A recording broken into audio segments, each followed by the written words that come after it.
Autorizado a decolagem. November Tango Mike. O Fantástico pede autorização para decolar porque a reportagem especial deste domingo foi feita nos céus do Brasil. Nós voamos 3.500 quilômetros para mostrar para você de casa como é que está o tráfego aéreo nesse momento em que o país bate recordes de número de voos e de passageiros nas áreas. Repare que vai ser uma viagem especial com os repórteres Francisco Regueira, Palmeiras Salara e Lucas Luz. Nossa viagem pelos céus do Brasil começou mal. Visibilidade 1.000 metros, névoa úmida. Era uma sexta-feira de manhã, início de julho, mês de férias, e uma forte névoa fecha o aeroporto Santos Dumont, no Rio. Este avião ia pousar, mas arremeteu. Desistiu por falta de visibilidade. Os aviões que se aproximam do aeroporto e não conseguem encontrar esse aeroporto vão ter que subir novamente e entrar numa nova fila. Isso satura o controle de tráfego aéreo, faz com que o número de aviões no espaço cresça muito. E provoque congestionamento no ar, atrasos e cancelamentos de voos no solo, além de irritar os passageiros, em terra e no céu. Embarcamos no avião do consultor aeronáutico Jorge Barros, o November Tango Mike, como é identificado na linguagem aeronáutica.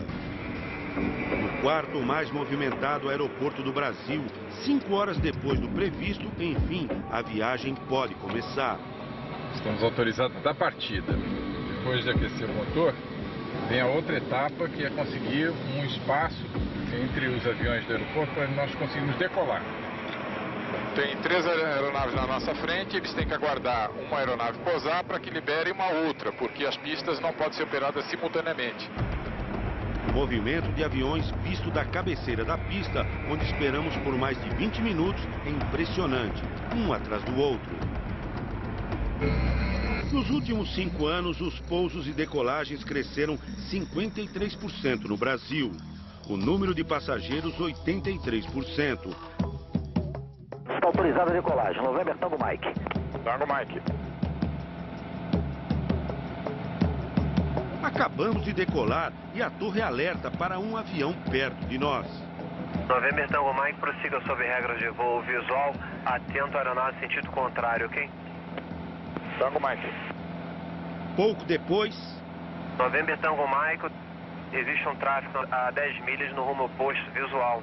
Equipamento é um Bravo Eco 9 Lima.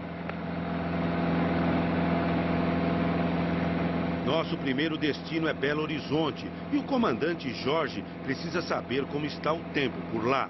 Para ter certeza que ao chegar lá, o tempo vai estar adequado para o pouso do avião. Aumente Brasília, o Papa Tango, November Tango Mike. Ele tenta falar com o VOLMET, o serviço de informações meteorológicas para pilotos. O mais próximo nesse momento do voo é o de Brasília. Papa Tango, November Tango Mike. Várias tentativas, ninguém responde. Meteoro Brasília, Papa Tango, November Tango Mike. O piloto de um Airbus que voa bem mais alto entra na frequência e nos diz que o tempo está bom em Belo Horizonte. Ele confirma a suspeita do comandante Jorge. O VOLMET aqui nessa região é bem enrolado. Dificilmente a gente consegue uma informação VOLMET aqui. Com a informação de que o November Tango Mike não conseguiu se comunicar com o VOLMET, procuramos o Departamento da Aeronáutica responsável pelo espaço aéreo brasileiro, o DCEA. Pode ser difícil acontecendo. Foi a primeira vez que me trouxeram um relato de VOLMET que não consegue falar. Mas isso é bom que eu já vou mandar averiguar. Isso aí nós temos que ver isso aí. Pousamos em Belo Horizonte com visibilidade total, um pouso tranquilo.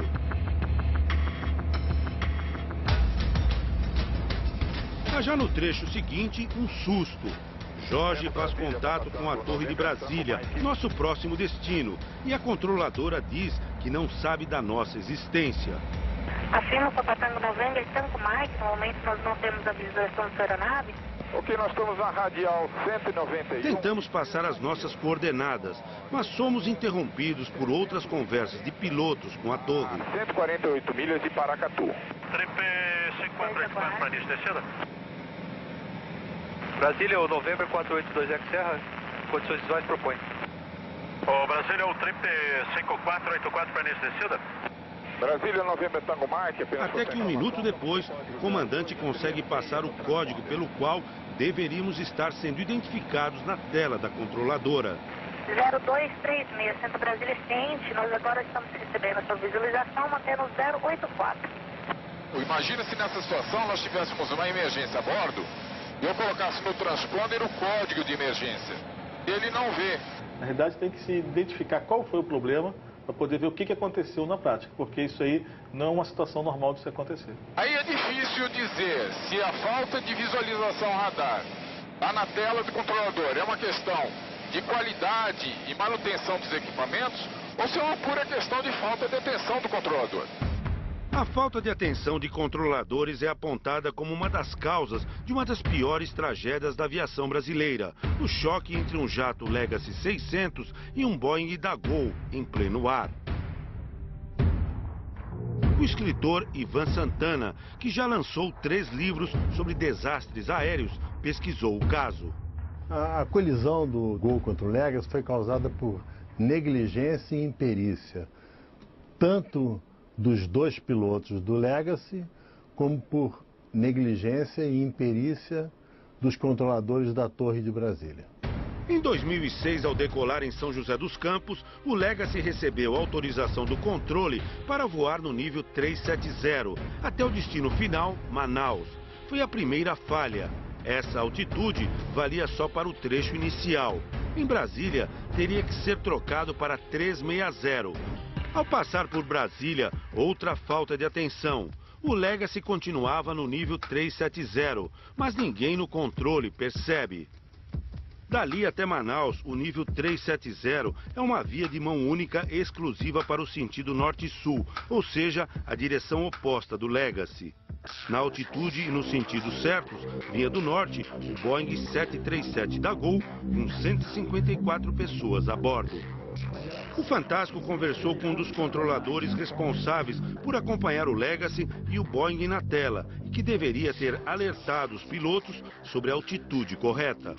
E por algum motivo a aeronave não atendeu às minhas várias chamadas, com a intenção de fazer a monitoração e se fazer qualquer tipo de correção necessária, saber, olha só, não recebo o sinal do seu transponder, você pode confirmar se recebe? Que nível está mantendo? Então toda essa conduta eu iria adotar, né, caso eu tivesse um sucesso de comunicação com aquela aeronave Legacy, e que infelizmente eu não tive nenhuma resposta. Nos Estados Unidos encontramos um dos pilotos do Legacy, Joseph Lepore, condenado no Brasil pelo acidente. Ele continua trabalhando como piloto na aviação comercial. Lepore não quis falar com a equipe do Fantástico. I have nothing. Thank you. Lucivando também foi condenado, mas continua no controle aéreo. O controlador e os pilotos americanos recorrem na justiça. Mas o que o controlador Lucivando e seus colegas fizeram ou deixaram de fazer nesse caso não teria consequência trágica que teve se o TCAS tivesse funcionado. Todo avião comercial executivo tem um sistema anticolisão chamado TCAS. Aqui nesse simulador a gente vai mostrar como ele funciona. O TCAS avisa quando 2 aviões voam, um em direção ao outro, em rota de colisão. Comandante, cerca de 40 segundos antes de uma possível colisão, o que acontece aqui na cabine?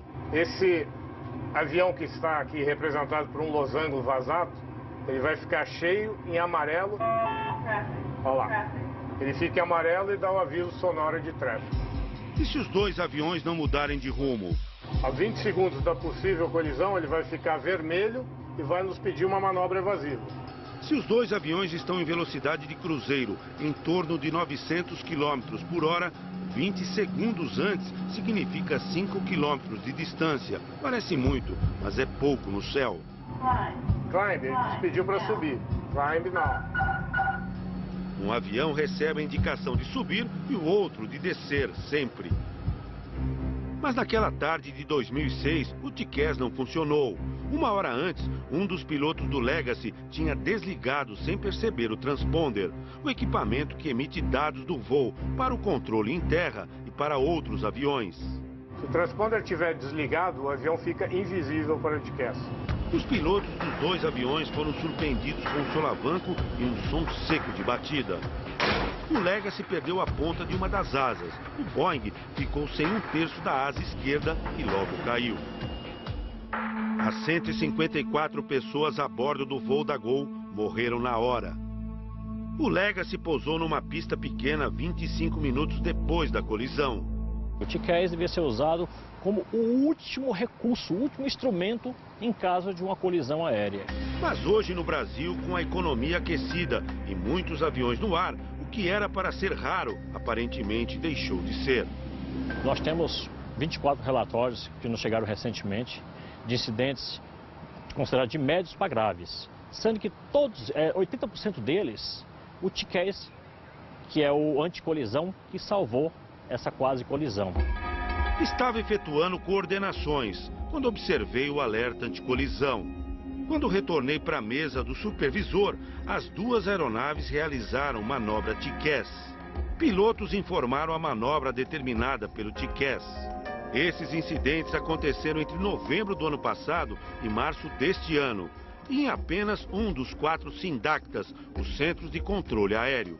Por ser apenas de um SINDACTA, num período pequeno, pode ser considerado grave. É um resumo de falhas que vai culminar com o acionamento do TCAS. Quando ele é utilizado é porque a colisão está próxima, mas ele justamente é para evitar essas colisões. Agora, o acionamento do TCAS pode-se chegar à conclusão que é quase um acidente aéreo? Não. Então, por isso tem que ser investigado, para ver com que distância passou, com que separação passou, porque está previsto isso acontecer. As quase colisões são principalmente em terminais, em áreas de aproximação, porque você tem um fluxo muito grande, muito rápido de aeronaves. O número de voos no Brasil cresce mais de 10% a cada ano, e passageiros 20%. A aviação comercial brasileira está vivendo um boom, um crescimento estrondoso. E a infraestrutura aeroportuária, inclusive a parte de controles de voo, não está seguindo esse aumento. Nosso risco aqui no Brasil é de 1,4 acidente fatal por cada 1 milhão de voos. Então ainda é muito pequeno, apesar dessa deficiência. Enquanto o número anual de voos passou de cerca de 1 milhão para 1,5 milhão em 5 anos, o de controladores de tráfego aéreo continua praticamente igual, 3.100 profissionais. E muitos têm assumidamente pouca experiência. Este trabalha apenas 2 anos e conta. Já passei por situação que o controle era totalmente inexperiente e que eu, com a pouca experiência que eu tenho, era o mais experiente no turno de serviço. Sexta-feira, final de tarde, nós estamos chegando no aeroporto de Campo de Marte, em São Paulo. Ele é muito movimentado. Um avião sobe e desce a cada minuto, quer dizer, ninguém pode errar. Olha ali um avião decolando de Guarulhos, ali ó, um 747, tá vendo? Ele fez curva para a esquerda para evitar passar na mesma região que nós estamos passando. Junto conosco, nesse momento, perto de 80 aeronaves voam sobre a cidade de São Paulo.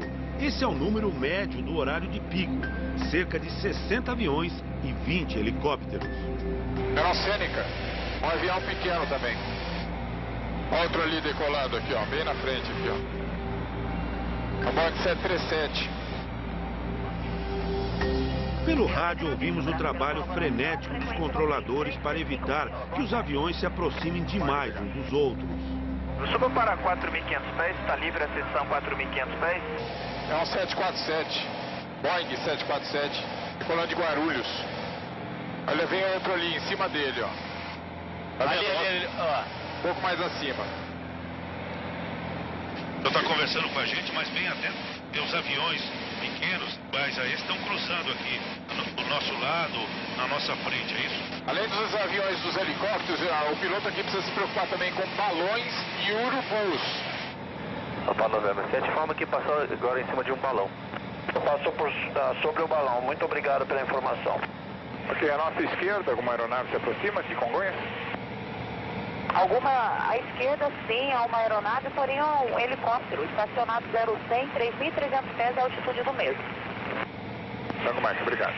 Então, comandante, qual o risco? O risco é que a aglutinação de aviões e helicópteros num espaço tão confinado, em poucas rotas disponíveis, nos obriga a voar próximos uns dos outros. A estimativa é que em 2011, 1,5 milhão de voos levarão 187 milhões de passageiros Em 12 dos 20 maiores aeroportos do Brasil, a capacidade máxima já foi atingida.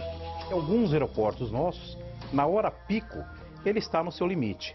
E para isso a Infraero, então, fazendo uma série de investimentos, nós iniciamos já obras em alguns aeroportos, nós estamos fazendo os módulos operacionais. Esses módulos são salas de embarque, alguns módulos, inclusive com check-ins, aumentando o número de check-ins, pátios e pistas que melhorarão muito o controle, inclusive, do tráfego aéreo.